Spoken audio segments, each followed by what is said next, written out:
우리는 2025년 시작하면서 다시 세상으로라는 큰 주제를 정하고 출발했습니다.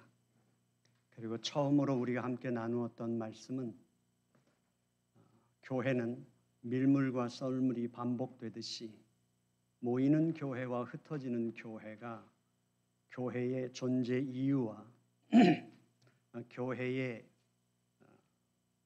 생명력을 지켜내는 하나님이 정하신 원리라는 사실을 우리는 생각했습니다.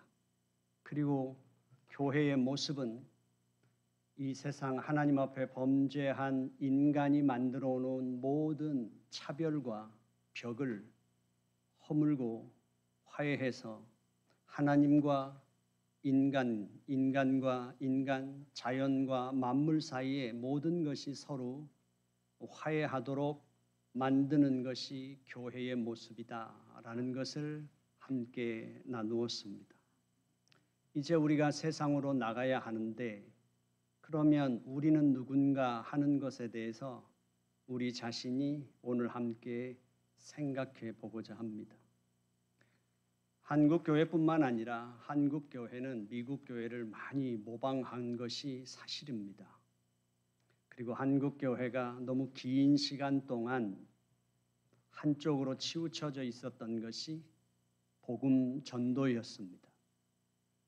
전도에 집중하다 보니까 이제 교회는 교회 성장과 함께 예배당으로 모이는 교회에 치중해서 복음을 전하는 데 집중해 왔습니다.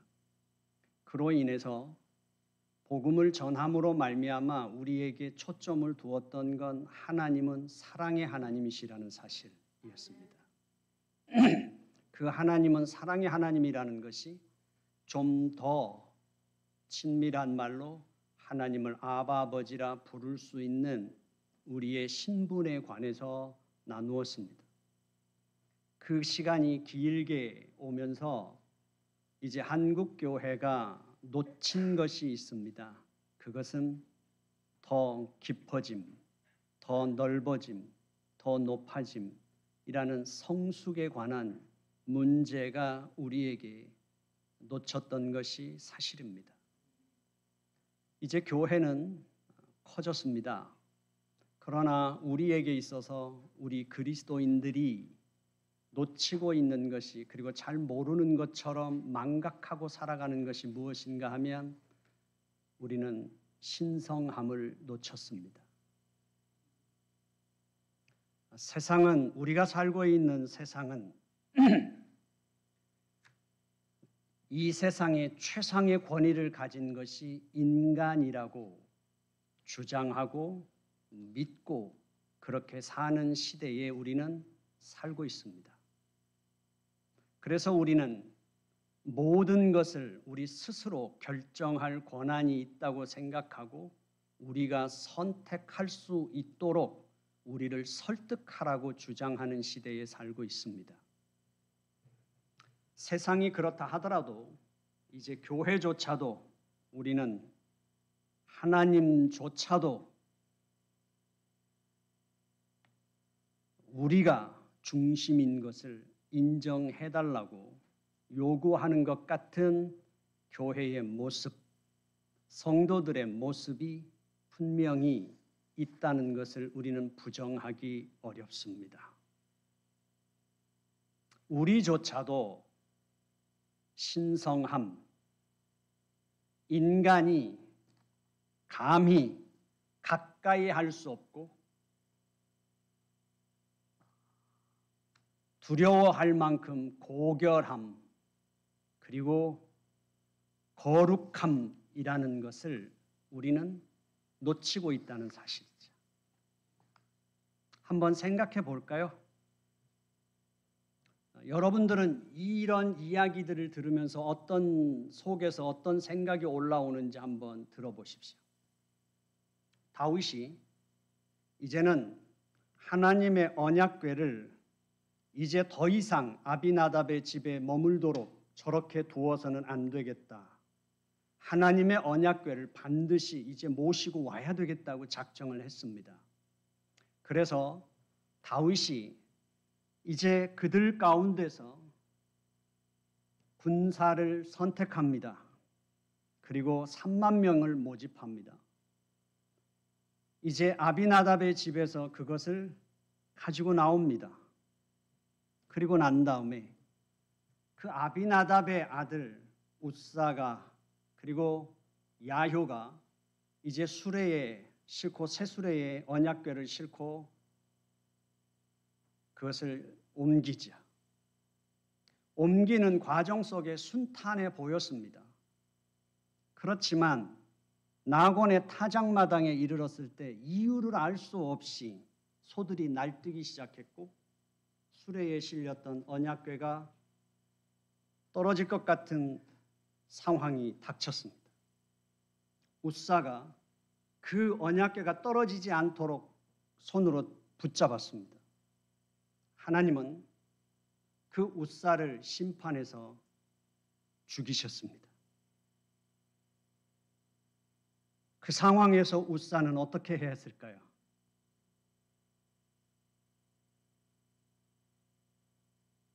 다음에 이제 사울 왕이 블레셋과 이제 전투를 일전을 앞두고 있었습니다.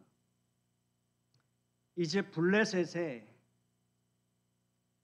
그 바다와의 모래알 같이 많은 군인들과 마병과 6천의 마병과 그리고 그들의 전차가 3만 대였습니다. 이스라엘 군인들이 그 앞에서 정신이 번쩍 들 뿐만 아니라 정신이 마음이 녹아내렸습니다. 그런데 사무엘 선지자는 7일을 기다렸는데도 오지 않습니다. 이제 이스라엘의 군인들은 흩어지기 시작합니다. 전의를 상실했습니다. 모집한 군인들은 흩어지기 시작하고 돌아가기 시작하면서 이제 전쟁이 불가할 만큼 어려운 상황 벌어졌을 때 사울 왕이 하나님 앞에 이제 전투를 하기 위해서 제사를 드립니다. 직접. 하나님이 그의 죄를 물어서 그의 왕권을 빼앗으십니다. 이 상황에서 어떻게 해야 했을까요? 사울 왕은.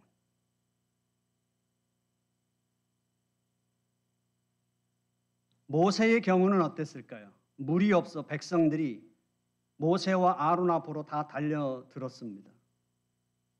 인내심이라고는 배워본 적이 없는 사람들처럼, 이해심이라고는 아예 없었던 사람들처럼 모세와 아론에게 달려들었습니다.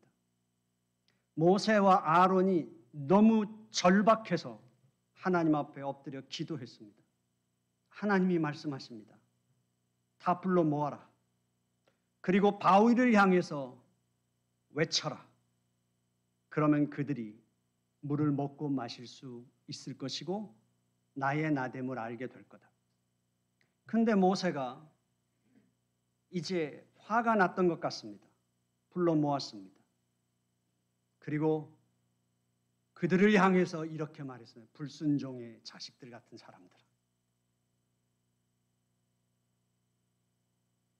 당신들 같은 사람을 나는 본 적이 없습니다라고 말했을지도 모릅니다. 그리고 바위를 지팡이로 2번 내리쳤습니다. 물은 나왔습니다. 그런데 모세는 가나안 땅에 들어갈 권리를 잃었습니다.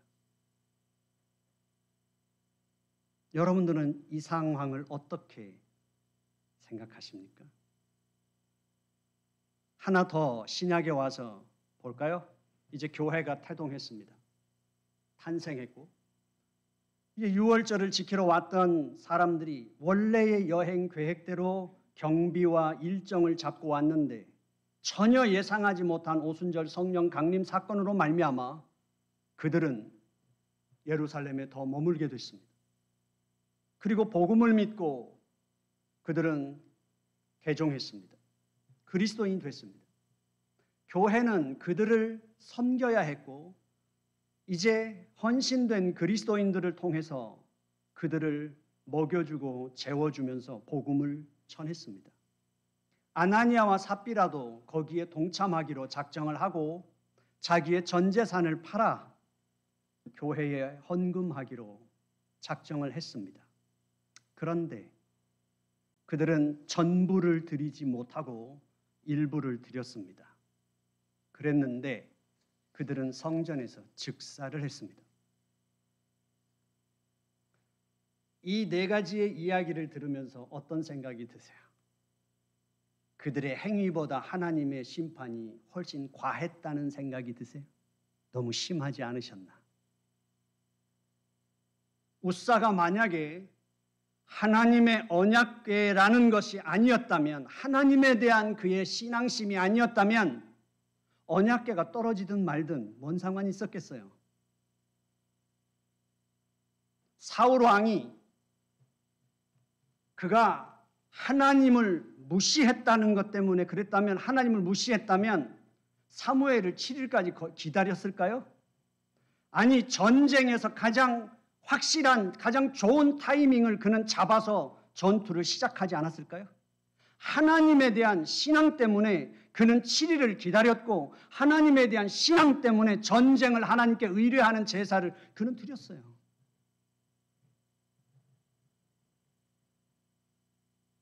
모세는요? 이스라엘 백성들도 하나님을 신뢰하지 않았고 모세를 전혀 신뢰하지 않았습니다. 바로 왕 앞에 가서 타협하는 것은 더더욱 어려웠습니다. 그곳에서 바로를 굴복시키고 이스라엘을 설득하여 그들을 출애굽시킨 것, 광야를 이끈 것, 그 모든 것이 엄청난 헌신과 지도력을 발휘했음에도 불구하고 한 번의 그 실수로 그가 가나안 땅에 입성하는 걸 박탈당해야 한다는 게, 아나니아와 삽비라도 하나님한테 마음이 있었으니까 전부가 아니라 일부라도 그게 쉬운 일이었겠습니까? 이해도 할 수 있고 입장도 알 수 있을 것 같은데 여러분들은 이것을 어떻게 정리하십니까? 어떤 생각이 드세요? 성경은 인간의 존엄성보다, 인간이 갖고 있는 어떤 권리보다 더 우선하는 하나님의 세계가 있다는 것을 성경은 가르쳐 주는 거예요. 하나님만의 세계, 하나님만의 영역, 그것이 무엇입니까? 대표적으로 언약궤, 모세의 십계명, 성전의 제사, 신약으로 오면 성례, 그리고 거룩한 교회입니다. 바로 이것은 인간이 하나님과 마주하고 관계를 맺으면서 인간은 이것을 배우는데 충분히 값을 지불하고 배웠습니다. 언약궤를 우리가 배우는 데 있어서도 인간은 하나님의 세계와 인간이 함께하는 그것에 대해서 충분히 값을 지불했습니다. 성전의 제사도 마찬가지입니다. 인간의 권리만 가지고 들어갈 수 있는 것도 아니며 인간의 존엄성을 요구해서 하나님의 심판을 거부할 수 있는 게 아니었어요. 아나니아와 삽비라도 마찬가지입니다. 하나님의 거룩한 교회, 그것을 배우는데 인간은 값을 지불했습니다. 우리는요? 우리는 지금 하나님 앞에서 이 신성함을 배우고 있을까요?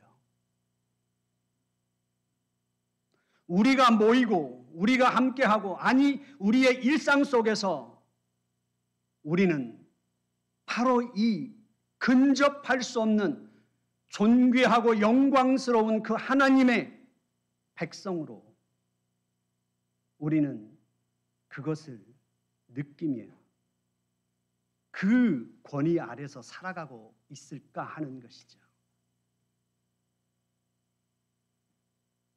우리는 이 세상이 끊임없는 브레이크가 없는 자동차같이 질주하는 세상 속에서 살아가고 있습니다. 나도 달리지 않으면, 나도 뛰지 않으면 이 세상에서 낙오자가 될 것 같은 그 두려움 속에서 우리는 살아가죠. 그리고 내가 원하는 것을 결국은 내가 성취할 수 없는 실패자가 될 것 같은 불안에 살아가죠. 그래서 우리는 우리의 일상에 과몰입하여 살아갈 수밖에 없습니다. 내가 스스로 내 몸을 망가뜨리고 있는 줄 알면서도 내가 내 영혼을 돌보지 못하고 내 감정조차 돌보지 못하며 살아가고 있어 피폐해지는 것을 알면서도 우리는 멈추지 못하며 살아가고 있는 거죠. 우리가 살아가고 있는 그 방식이 절대 잘못된 것은 아닙니다. 하지만 성경은 분명하게 요구하고 있는 게 거룩한 하나님의 세계 속으로 들어올 때는 생산성이 아니라 속도가 아니라 하나님 그분과 나의 관계의 위치가 중요하다는 사실을 가르쳐주고 있는 것입니다. 세상이 어떻게 아무리 빨리 달리고 어떻게 세상이 돌아가든 우리는 하나님 앞에서 사람들이 바쁜 시간에 예배당에 들어와서 얼만큼 나의 정확한 필요를 알고 하나님 앞에 그 필요를 정확하게 아뢰는 것보다 더 중요한 것이 우리에게 하나님 아버지의 이름이 거룩히 여김을 받으시기를 원합니다. 라는 그 기도가 우리에게 가장 중요하다고 가르쳐 주는 것입니다. 우리의 삶이 아무리 바빠도 우리의 삶이 아무리 절박하고 시급해도 우리가 반드시 지켜야 될 속도는 아버지 하나님의 이름이 거룩히 여김을 받으시옵소서. 이 기도입니다. 오늘 우리에게 있어서 우리 그리스도인들에게 이것이 지켜지고 있을까요?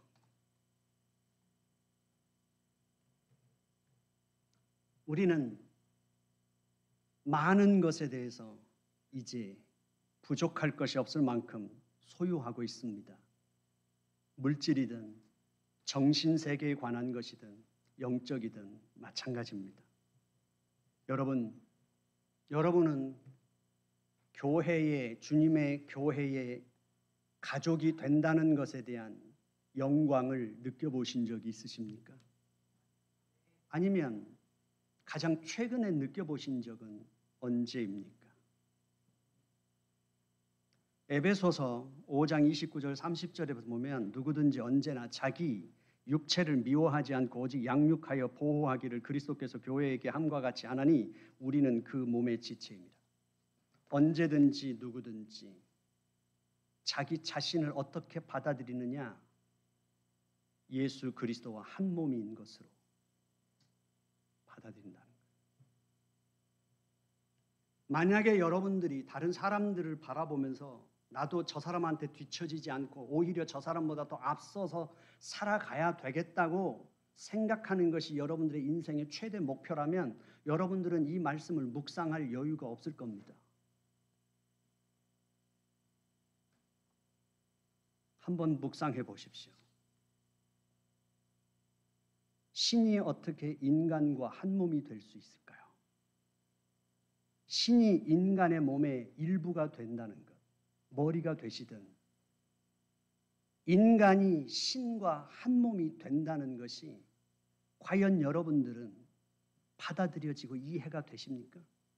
근데 바울은 이렇게 말합니다. 이 비밀이 크도다.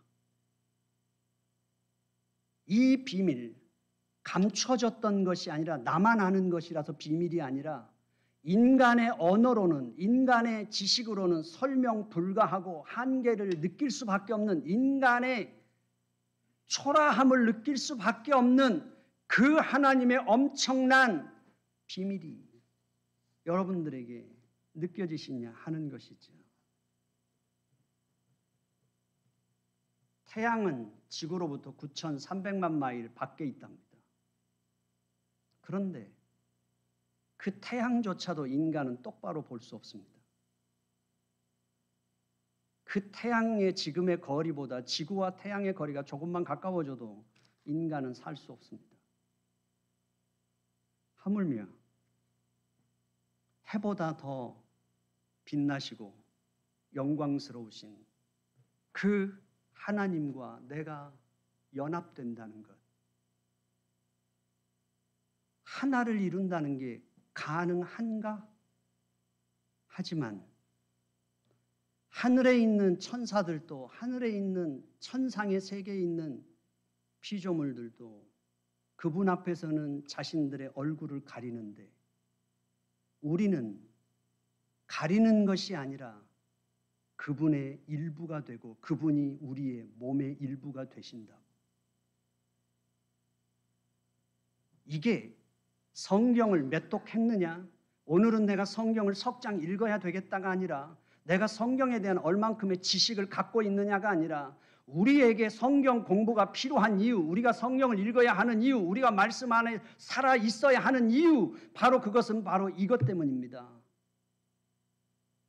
우리가 신의 일부가 일체가 되고 그 하나님이 우리의 몸의 일부가 되신다는 것을 우리가 몸으로 느낄 수 있고 알 수 있고 그 영광 가운데 들어간다면, 누가 인간의 세계 속에서 열등감에 빠질 수 있으며, 누가 인간의 세계 속에서 교만으로 오만을 떨 수 있겠느냐 하는 것입니다.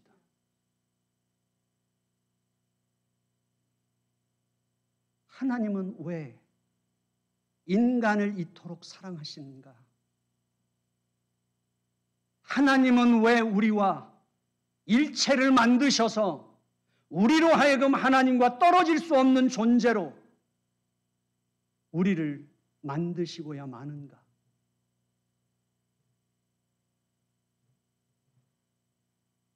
우리가 이 말씀을 단 1분이라도 묵상할 여유가 없다고 말한다면,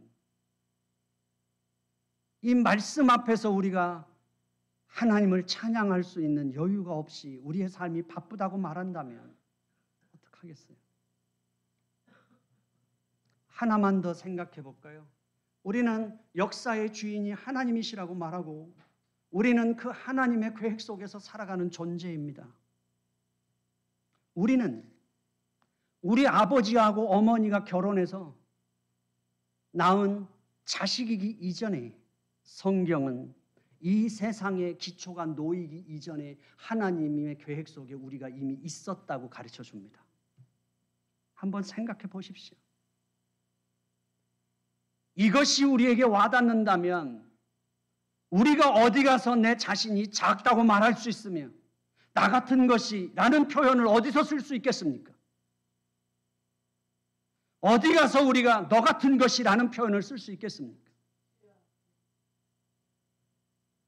에베소 4장 1절부터 5절에 보면 곧 창세전에 그리스도 안에서 우리를 택하사 우리로 사랑 안에서 그 앞에 거룩하고 흠이 없게 하시려고 그 기쁘신 뜻대로 우리를 예정하사 예수 그리스도로 말미암아 자기 아들들이 되게 하셨다.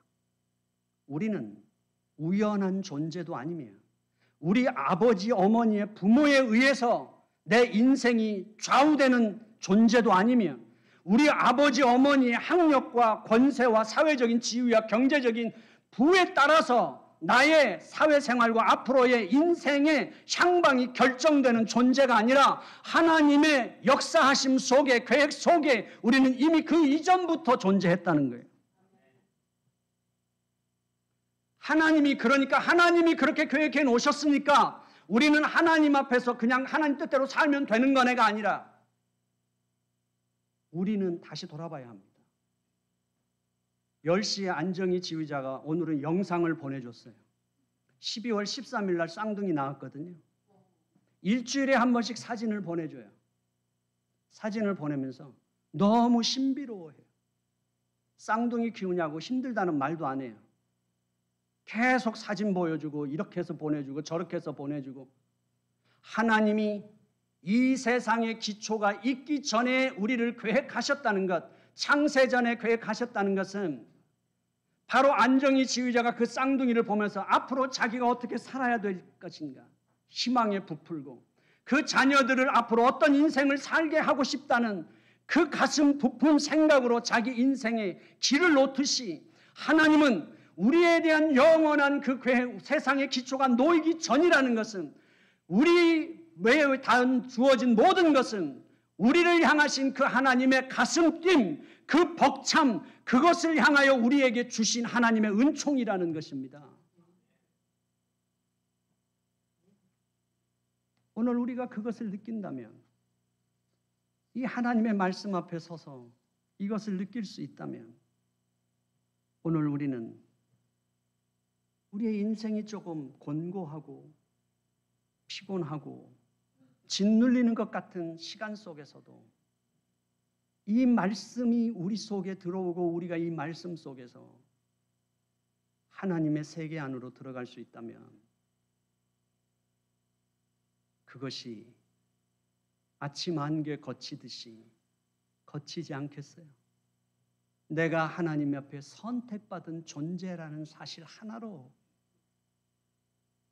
우리는 아침에 눈을 떠 내가 거울을 바라보며 너는 하나님의 아들이야, 너는 하나님의 딸이야 라는 그 한마디가 우리의 인생을 어떻게, 그날 하루를 어떻게 열어줄까요? 에베소서 3장 8절부터 10절에 그럽니다. 모든 성도 중에 지극히 작은 자보다 더 작은 나에게 이 은혜를 주신 것은 측량할 수 없는 그리스도의 풍성함을 이방인에게 전하게 하시고 영원부터 만물을 창조하신 하나님 속에 감추었던 비밀의 경륜이 어떠한 것을 드러내게 하심이라. 이제 교회로 말미암아 하늘에 있는 통치자들과 권세자들에게 하늘에 하나님의 각종 지혜를 알게 하려 하십니다. 이것도 열려지시나요? 하나님께서는 교회를 왜 창조하셨냐, 설립하셨냐? 천상에 있는 권세자들에게 하나님의 각종 지혜가 어떠함을 알게 하기 위해서.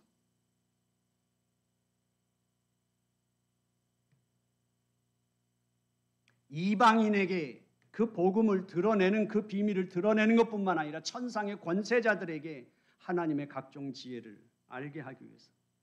천상에 있는 각종 권세자들은 하나님의 이 지혜를 보고 경탄하고 있는데 우리는 예배가 지루합니다.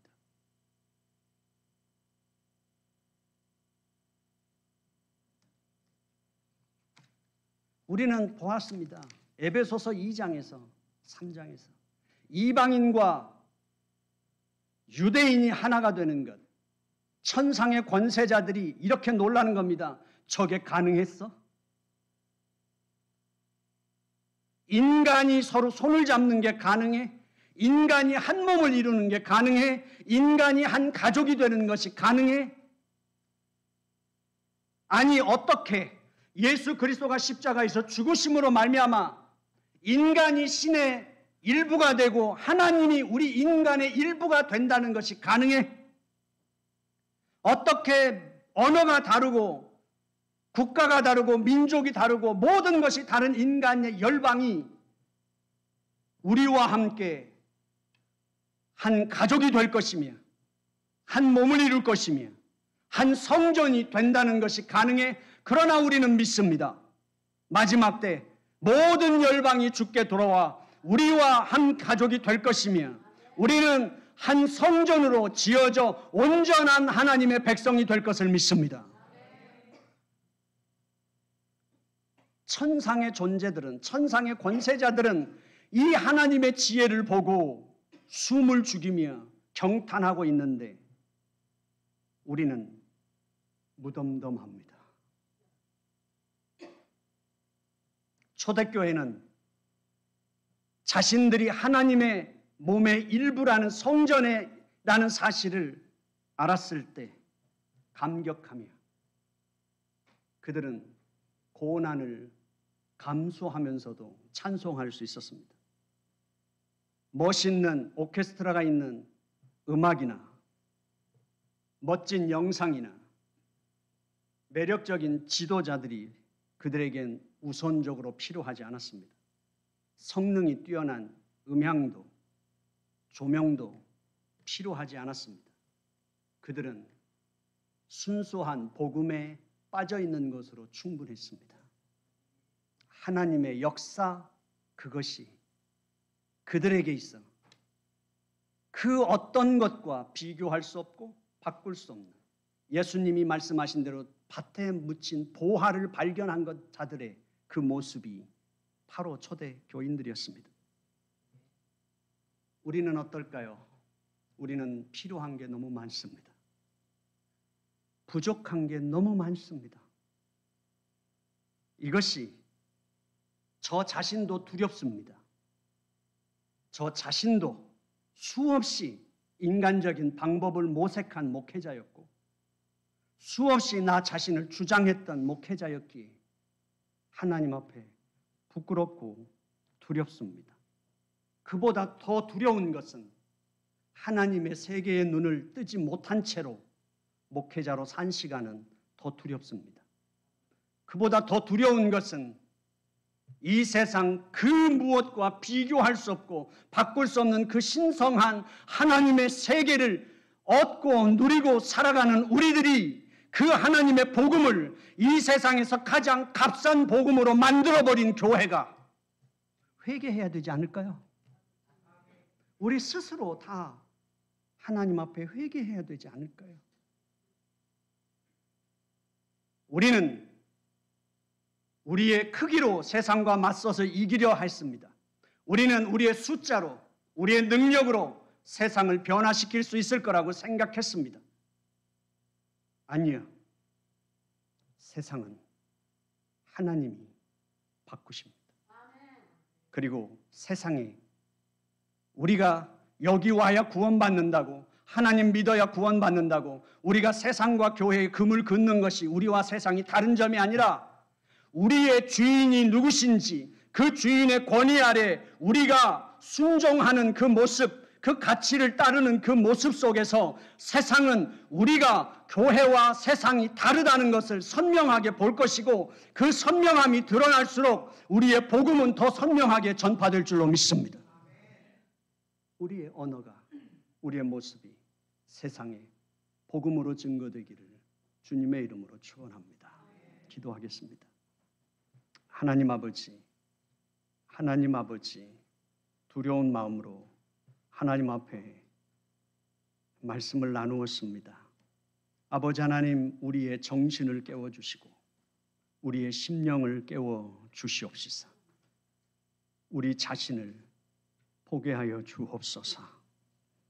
교회의 일원이 된다는 것이, 하나님의 역사 가운데 들어왔다는 것이 얼마나 감격스럽고 형용할 수 없는 영광인지 존귀함인지 우리로 알게 하여 주시옵소서.